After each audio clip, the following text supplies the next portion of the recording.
Bienvenue dans la vidéo d'aujourd'hui. Je te guide à travers la configuration du salaire et je te donne quelques conseils pour qu'elle soit un jeu d'enfant. Nous commençons par saisir les assurances, nous nous attaquons ensuite au code d'assurance, puis nous ajoutons les profils d'heures de travail, de vacances et de jours fériés.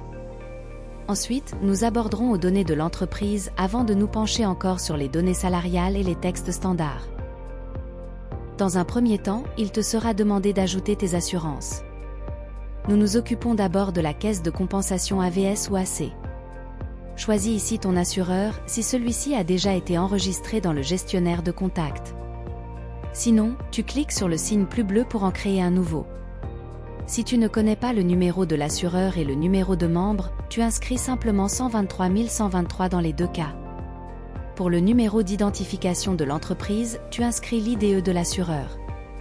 Si tu ne le connais pas, tu peux le trouver sur www.efix.ch. Ensuite, tu inscris l'adresse et tu enregistres l'assureur. Comme tu peux le constater, la plupart des données sont déjà remplies et seuls les frais administratifs et le numéro de contrat doivent encore être saisis par tes soins. Tu trouveras les informations correspondantes dans ta police d'assurance. L'étape suivante consiste à saisir la caisse d'allocation familiale. Ici, tu sélectionnes à nouveau l'assureur correspondant, pour autant qu'il ait déjà été saisi. Sinon, tu cliques sur le plus bleu et tu saisis le nouvel assureur de la même manière que tu l'as déjà fait pour la caisse de compensation AVS. Tu trouveras le numéro de contrat, la contribution ainsi que le pourcentage de l'employé dans la police d'assurance. Ensuite, tu indiques encore le canton correspondant et tu indiques les allocations pour enfants et de formation selon la police d'assurance. Attention, le deuxième niveau n'existe que dans le canton du Valais. Pour tous les autres cantons, tu inscris le même montant. Pour les codes de l'AVS et l'AC, il te suffit de cliquer sur Ajouter et de sélectionner ensuite l'assureur. Ensuite, les codes standards seront automatiquement listés. Pour les codes LPP, tu procèdes exactement de la même manière que pour les codes de l'AVS et de l'AC. Si tu as une assurance d'indemnité journalière en cas de maladie, clique sur Oui à la question suivante, puis sur Ajouter pour ajouter tes codes selon la police d'assurance. Ensuite, tu as la possibilité de nommer le code.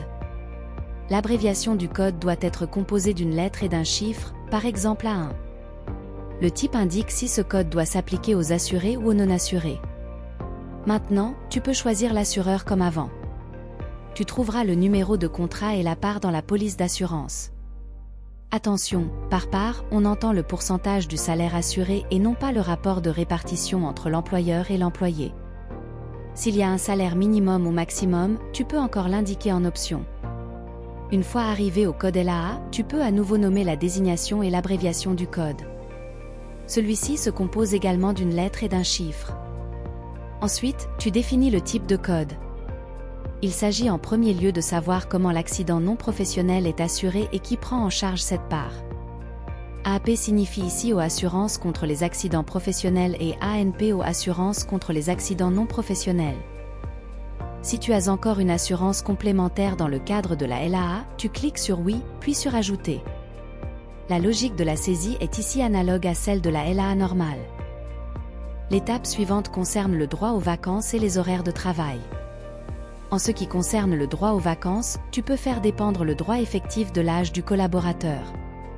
Pour ce faire, il te suffit de cliquer sur le plus pour ajouter une nouvelle tranche d'âge. Si un collaborateur dépasse désormais le seuil d'âge, le droit est automatiquement adapté. Si tes collaborateurs ont droit à une indemnité pour des jours fériés, par exemple pour les collaborateurs qui sont engagés sur une base horaire, tu cliques sur Oui à la question suivante et tu indiques ensuite le nombre de jours fériés. Pour finir, tu saisis encore les heures de travail dans cet aperçu. Attention, tout d'abord, il faut obligatoirement saisir un temps plein, car le temps partiel doit être basé sur un temps plein. Si tu veux saisir un temps partiel, il te suffit de cliquer à nouveau sur Ajouter, de définir le temps de travail, de donner le temps de travail à temps plein comme référence.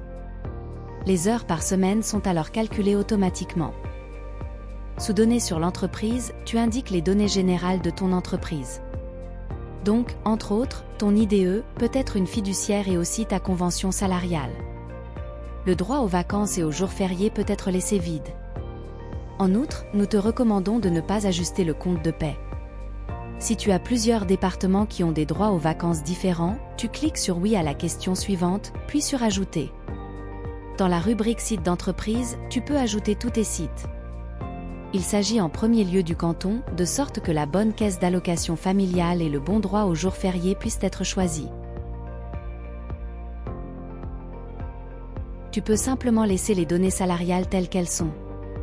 Dans la colonne Influence, tu vois sur quelles assurances et données les mouvements salariaux exercent une influence. Tu pourras consulter ces informations plus tard dans les paramètres du salaire. Sous texte, tu peux définir le texte standard du mail pour les fiches de salaire. Mais tu peux le faire à tout moment dans les paramètres. Une fois toutes les informations saisies, clique sur Terminer la configuration. Le module est maintenant entièrement configuré et tu peux commencer à saisir tes employés.